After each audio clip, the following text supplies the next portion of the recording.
Hwang is I can just picture him like Dr. Frankenstein going, "It's live! It's alive!"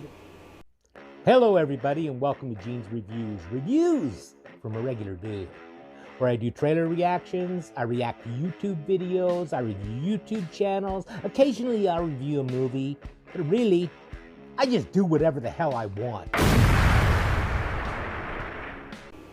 Hello, everybody, and welcome to Gene's Reviews. Reviews from a regular dude. Today, we're going to look at one from Most Amazing Top 10, one of my favorite channels. And this is Top 10 Evil Scientists in History That Went Mad. So let's check this out.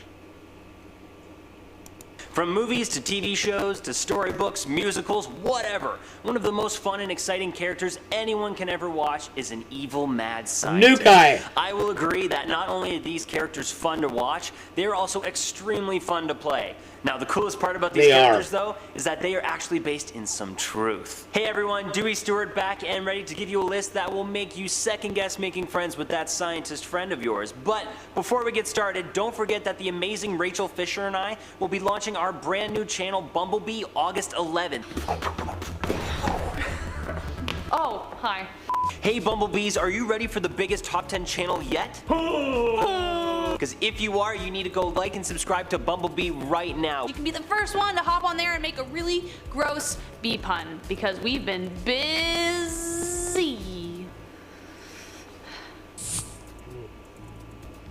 That is next week. Don't miss out. And I gotta say, my jokes are better than that. go and like and subscribe to our hive right freaking now.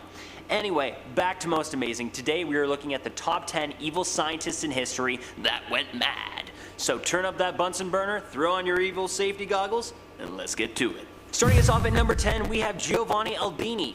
Aldini is one of the many scientists who is actually the inspiration for the infamous Mary Shelley novel, Frankenstein. Aldini was a 19th century physicist obsessed with the effects of electrocution. Who isn't? Am I right? Yeah. Anyway, he was a bit of a celebrity, and he was known to travel throughout Europe demonstrating the powers of electricity.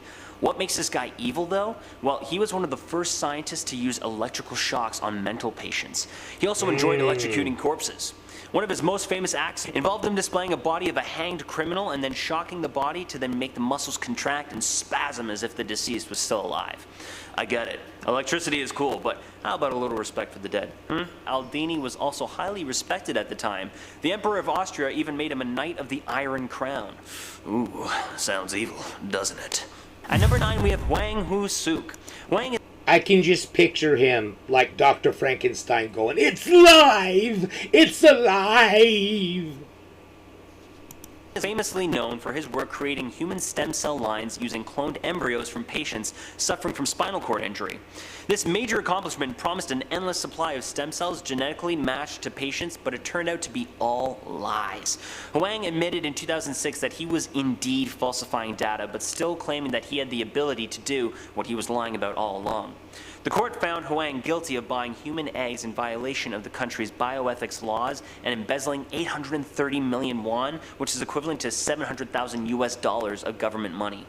He was sentenced to 2 years in a Korean prison. He received such a light sentence because the judge admired Hwang's dedication to Korean biotechnology. Many other Korean scientists in the community are not ready to welcome him back, though, after embezzling so much money on what is supposed to be a great and worthy cause. One Korean researcher states that it is truly tragic because he is clearly one talented experimentalist. Yeah, that's a lot of money. Pretty hard to just trust someone with government and public money after a stunt like that, but hey, I hope there's some scientific breakthrough soon. Not only that, but a lot of these scientists, they get to where they're playing God, in my opinion. Number 8, we have Jose Delgado.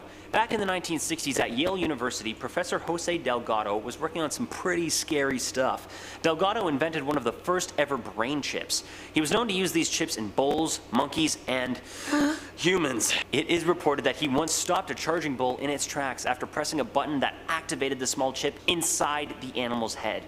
With the touch of a button, these radio waves could make these animals snarl, growl, smile, invoke lust, hunger, and many more responses. Delgado recently described himself as a libertarian and pacifist whose goal as a scientist was to liberate us from our biology and especially mental illnesses and aggression. I don't know about that. It sounds a lot more to me like he was trying to take over the world with some pretty crazy mind control tricks, but he was also known to test on mental patients. Whether this one is with good intentions or not, this one freaks the hell out of me. At number 7...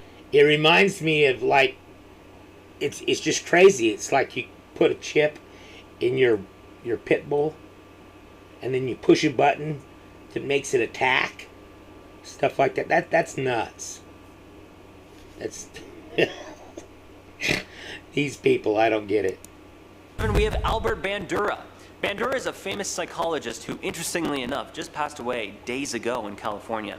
He is famous for being one of the first scientists to discover that learning occurs both through beliefs and through social modeling, which then led to the social cognitive theory. One of his most famous experiments he ever conducted was back in 1961 and was titled the Bobo Doll Experiment.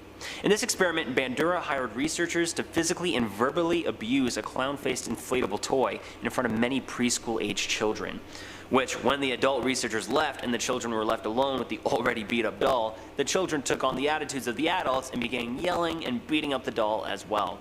This was later to prove the theory that children were indeed influenced by the violence in media and helped prove his later social cognitive theory. The theory that a person's environment, cognition, and behavior all interact to determine how that person functions, as opposed to one of those factors playing a dominant role. Teaching kids to be future bullies in the schoolyard?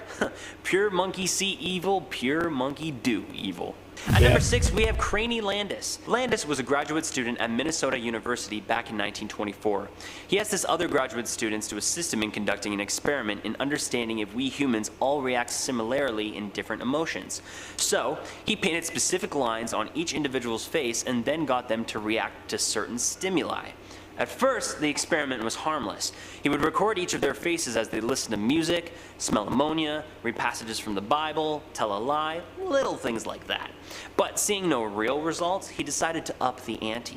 He then showed them pornographic images, then some horrendous photos of skin conditions, firing random gunshots to frighten his test subjects, getting them to stick their hand in a pail of slimy live frogs that had a live wire in the bottom, so when they touched the live wire, they would get an electric shock. Finally, the worst one of them all, decapitating a rat. He finally put a live rat in one hand and a knife in the other hand, and the test subject was then demanded to cut off the animal's head. If they refused, then he would do it in front of them. Sounds pretty scarring, if I do say so myself. Some started crying, others laughed in disbelief, and others got angry and swore at him. 2/3 ended up carrying out the dark death sentence, and the worst part of it all was that Landis even used a 13-year-old boy, who was actually a patient at the university. His findings in the end... Okay, that guy definitely is mad. And proved nothing and were quite different patient to patient. In the end, he just seemed like an evil madman scientist. Yep. Coming in at our halfway point at number 5, we have Johan Conrad Dipple. This scientist was born in Castle Frankenstein back in 1673, so it is only fitting that he was a mad and evil scientist. Dipple was a theologian, alchemist, and scientist who developed a popular dye called Prussian blue, and it's actually still used to this very day, which is very cool, but he is also known for the most controversial of things, such as mixing animal bones and hides together in a stew he named Dipple's oil. Real original. He claimed that whoever drank this gross oil would then have an extended life, but he never said how long either, so I mean, whatever, dude. He loved dissecting animal bodies, and many believed he frequently dug up and stole human bodies and conducted weird experiments on them in his laboratory. Needless to say, this guy is one of the main inspirations for Mary Shelley's Frankenstein. But to the best of our knowledge, he never had the same luck as Dr. Frankenstein in the book. I'm guessing he tried to give that magical animal elixir to the corpses to see if he could bring them back to life, but sorry pal, no liquid on earth can do that. And oh, by the way, Miss Johnson would like her husband back and her cat. At number 4, we have... All I have to say is, cuckoo, cuckoo, cuckoo. Duncan McDougall. McDougall was born in 1866 in Glasgow, Scotland, and later moved to Haverhill, Massachusetts. One of his most famous experiments he conducted was the 21 grams experiment, where he placed a dying patient on a cot that was on a scale and weighed the patient before and after the moment of death. His findings? That immediately after death, the deceased weighed 21 grams less, meaning that their soul is what they claim weighed to 21 grams, I think. The soul was indeed a physical part to a human's body, and that it did indeed leave once a person passed away. The work was absolutely destroyed in the scientific community, but defended in the religious community, as they deemed this was proof of a soul in a person's body. But what makes this guy evil? Well, he conducted the exact same experiment with dogs, and noticed no weight change at all. He then made the statement that dogs don't have souls. Dogs don't have souls? You don't have a soul, you jerk! You say one more wrong thing about me, mutt, and I'll shove your pipes right up your kilt. Starting us off in our top I agree with him. That's bullcrap. 3. At number 3, we have Louis Julian West. For anyone out there that loves animals just as much as they love their fellow humans, this one is a scary one for you. West was quite the controversial scientist and researcher with ties to the top secret CIA project called Project MK Ultra. It was a project that used many US citizens, some of them even unwittingly, to use LSD and other drugs to see if these substances would have any mind control effects. West's studies are also believed to have major repercussions, such as a murder of a young victim, as well as the death of a full-grown elephant. The reason he felt the need to experiment on elephants, though, West knew that male elephants experienced fits, so he believed that he could induce an elephant rage with LSD. He gave the giant creature enough LSD to dose 3,000 people, and tragically, the elephant died. It was then that West concluded that elephants were sensitive to LSD. Yeah, do you think? For many reasons, this guy seems like an evil scientist. From human and animals' deaths related to the overdose of LSD, I think it's safe to say that we don't want to get anywhere near this guy. And He's basically just an number 2, we have Sidney Gottlieb. Sidney Gottlieb was the one who headed Project MK Ultra and worked closely with West in our number 3 spot. Gottlieb was tasked with testing LSD in interrogation settings, but he didn't just test his work in interrogation settings or even in a lab. He actually brought his studies to the bar, where he would slip LSD into unsuspecting bar patrons' drinks. I don't think we need to question how unethical or wrong this one is, doubt. as it is clearly something that is messed up and sometimes still happens today, unfortunately.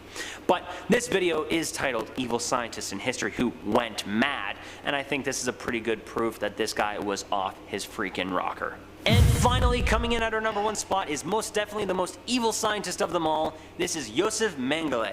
Joseph was one of the most famous scientists at the most horrific concentration camp of World War II. A member of the Third Reich, Joseph was a camp doctor.